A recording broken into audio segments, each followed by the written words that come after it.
Hey, welcome back once again, you CISSP wannabes. I am Colin Weaver. These are the IT Dojo CISSP questions of the day, where each and every time I come at you, I'm coming at you with 2 questions to help you as you prep for your CISSP exam. So without further ado, question number 1. Right, first question today is, which of the following is the most important objective of an IT change management policy? So there's your choices.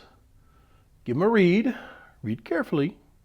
Click pause if you need to. When you're ready, click play, and we can break it all down. All right, first batter up.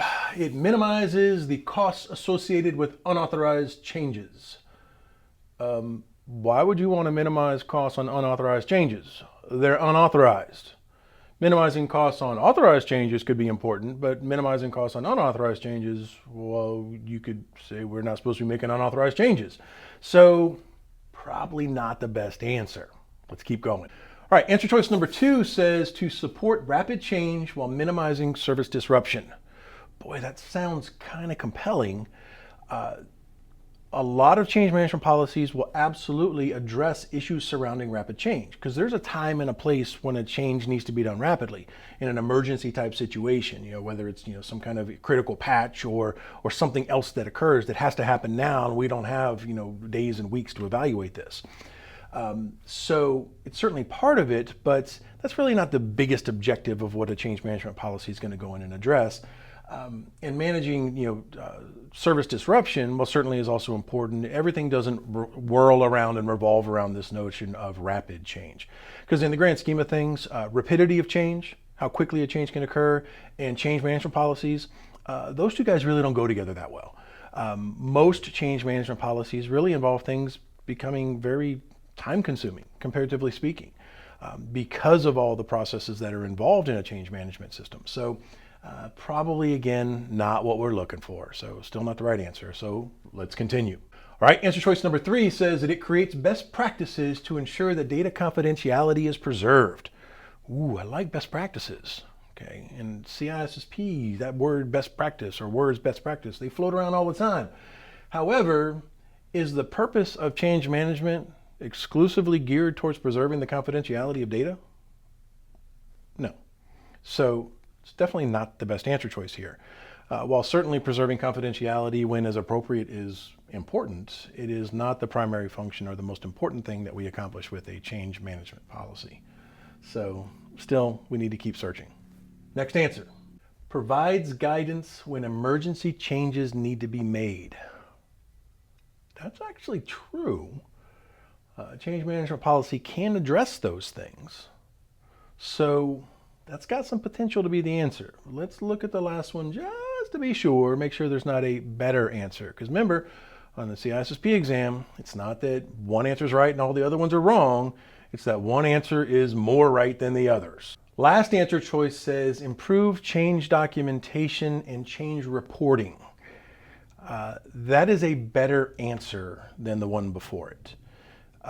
Having a structured, orderly, methodical process for submitting change requests, for reviewing those change requests and approving those change requests and documenting those change requests, testing those change requests, all that stuff is what change management processes are all about. So in this particular question, that last choice is the best choice.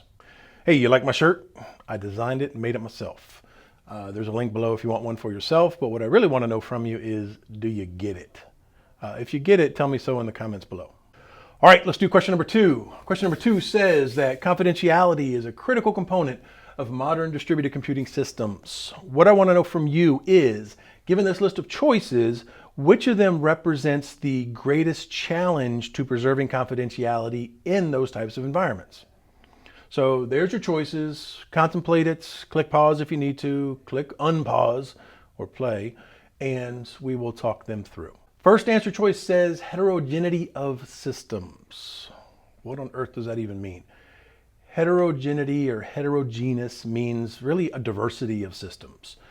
So in this context, you might have, say, Unix systems and Linux systems and Windows systems and Cisco systems and Palo Alto systems and so on. Is that really a challenge to the confidentiality of systems? No. It could be a challenge to the interoperability, which translates more into notions of availability of systems, but not really the confidentiality of systems. So, or what's going on with distributed systems. So we live in a heterogeneous world where there's tons of different vendors that offer tons of different products, but one of the things that we all benefit from in most cases is standardization. That, for the most part, Linux computers can talk to Microsoft computers, can talk to Apple computers, and so on. There's always exceptions, but that heterogeneity of systems does not really cause issue with notions of confidentiality, at least not in our context here. All right, how about lack of protocol standardization? A lack of standardization is a problem, but it's problems more associated with the availability of data than it is with the confidentiality of data, sort of like the previous answer choice there. If we live in a world that is increasingly standardized, although every now and then somebody does like the whole, was it Sesame Street, one of these kids is doing his own thing kind of thing when it comes to protocols. And while the vendor may call it, standards with innovation, everybody else calls it not following the standard. So if we follow standards, we being the vendors of the world who make stuff that's supposed to talk to other stuff, then you have a greater degree of likelihood that your stuff is going to be able to successfully talk to the other stuff. So again, Linux talks to Windows, talks to Unix, talks to Mac OS, and so on. So protocol standardization is critically important, regardless of whether you're talking about protocols at layer 1, layer 2, layer 3, all the way up through layer 7 from an OSI model perspective. All right, how about network scalability? Again, scalability is an important consideration when you're dealing with distributed systems of just how much can a system handle.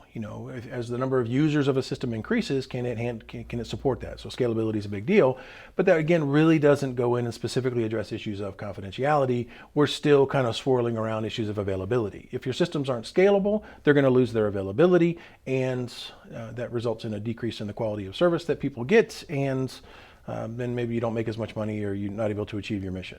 So again, still not a confidentiality thing. So let's kind of keep looking. How about inadequate system transparency? First of all, that even requires some definition. What I'm saying with system transparency is that when you're dealing with the distributed computing environment, you got a computer talking to another computer who might be talking to another computer, and all that stuff is supposed to come back and be presented as sort of a seamless facade to the person or the process that's benefiting from this distributed service. So, if you look at it from a simple perspective, when you open your web browser and you go to your favorite news site, you just expect that junk to show up. Okay, boom, there's all the content. The reality is that content comes from a whole bunch of different locations, but that's not the perception to you. And if you didn't know anything about computers, you would just use that and assume that it all comes from the same place. But in reality, it doesn't. As is the case of so many different things that we do today, the content that we make or get a benefit from can come from many different servers spread across the world, much less different networks. And it creates a level of transparency. And if that transparency is removed, systems become less usable to the end user or to the end process or service that's benefiting from it, and that's not cool. Does that stuff directly relate to confidentiality? Not by itself. Issues of transparency don't really deal with confidentiality. They go back and deal again with more along the lines of availability. So again, let's kind of keep digging and see if we can find a better answer. All right, how about missing digital signatures? Sounds pretty good, except digital signatures at face value really don't have a lot to do with the confidentiality of data.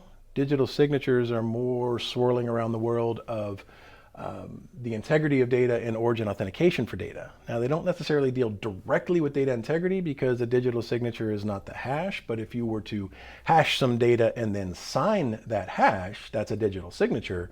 That provides you a measure of assurance that this data is going to be free from modification, and the fact that it's a digital signature is going to provide you a measure of assurance that it is signed by who you think it was signed by, or so that data hasn't been modified since Colin sent it. So not only has it been modified, but you also have the warm and fuzzy feeling that Colin sent it, which is origin authentication, and Colin can't deny having sent it, which is non-repudiation. All of that really is going to depend heavily upon whether or not you trust the certificates that were used to create the digital signatures. But at no point in any of that little tirade that I just went off on did I mention the word encryption. So we were hashing things and signing things and that kind of fun stuff. But well, I guess a digital signature is an encrypted hash, but it's still not data confidentiality. Because remember, you can have a digital signature and your data is still in plain text. So digital signatures are really more geared towards the realm of the integrity of your data, knowing that it's from who you believe it to be from and that it hasn't been modified since that signature was created.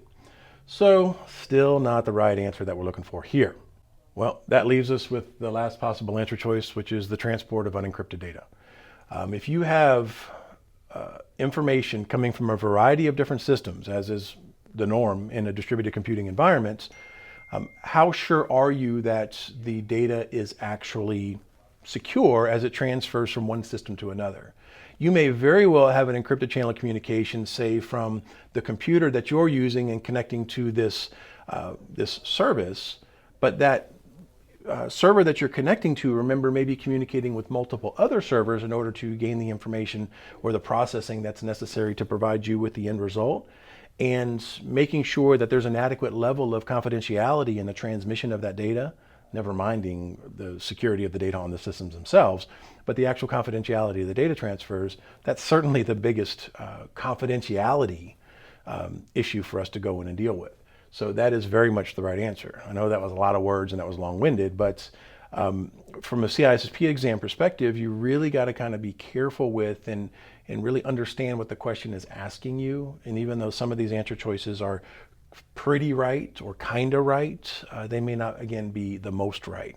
And that's a lot of what you're going to be looking for when you take this exam, of making sure that you kind of have the appropriate filters turned on to be able to weed through the answers and find the one that is the best answer. So that's it. 2 questions down. Hope you enjoyed them. If you did, awesome. I'd appreciate it if you would like, maybe even comment if you got something cool to say, and subscribe if you haven't done so. I'm out. See you next time. Bye.